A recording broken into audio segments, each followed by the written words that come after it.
Welcome to Manga Tip of the Day. This is tutorial number 1, Choosing Traditional Tools, Part 2. This will cover the 3 basic lines used in manga.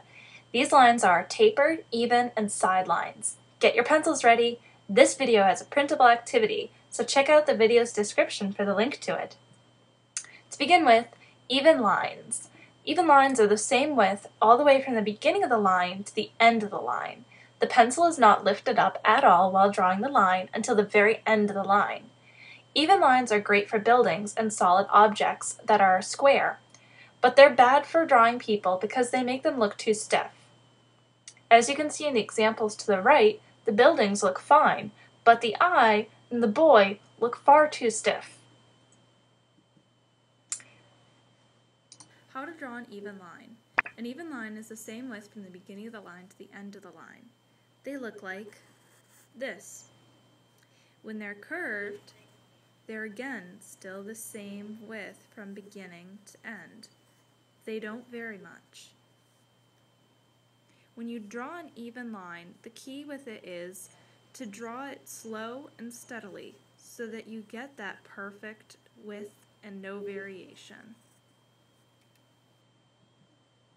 Next are tapered lines. Tapered lines are drawn quickly. You move your pencil quickly across the paper, and you flick the pencil upward off the paper at the very end of the line when you draw a tapered line. They're not the same width from the start of the line to the end of the line.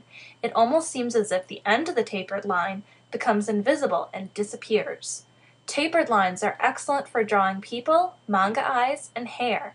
If you look at the examples to the right, you notice that the manga girl there looks nice and happy, and she looks like she's real. And the eye looks like it actually has eyelashes on it. However, as you notice, the buildings look shanty, as if they could fall down any minute. So, tapered lines really aren't the best for buildings, for that reason that they don't give that sense of solidity. How to draw a tapered line. You want to draw this quickly because a tapered line is not the same width from the beginning of the line to the end of the line. You want to drag the pencil across and then flick it up and off the paper at the very end of the line. Let's do that again. Drag and flick. Drag and flick.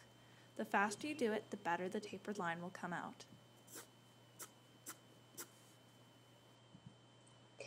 The third and final type of line are side lines. You can only make side lines using a regular pencil.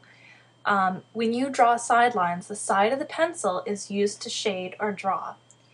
They're not often used in manga because they're difficult to ink out over. However, with advances in the internet now, you can publish your manga online if you draw it with just about any medium. So, side lines make pictures look more realistic and have a totally unique look to them. You can choose whatever you want to use, but here's an example of how to draw side lines. Here's an example of how to draw a side line. For the side lines, you need a pencil. When you draw side lines, you can see my hand the way it's positioned. You want to hold the piece of pencil as close to the piece of paper as you possibly can, because you want to use the side of the pencil to draw.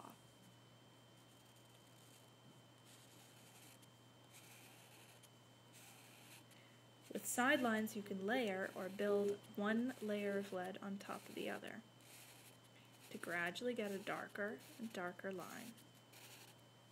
That's how you draw side lines. And don't forget to do printable exercise number 1. You can learn how to draw manga eye in 4 easy steps. Check out exercise number 1. And there's a bonus printable exercise. You can practice drawing the 3 different types of lines we just learned. Check out the video's description for the link to both exercises. And that's it for Manga Tip of the Day. Stay tuned though, next week is tutorial number 2, Shapes in Art.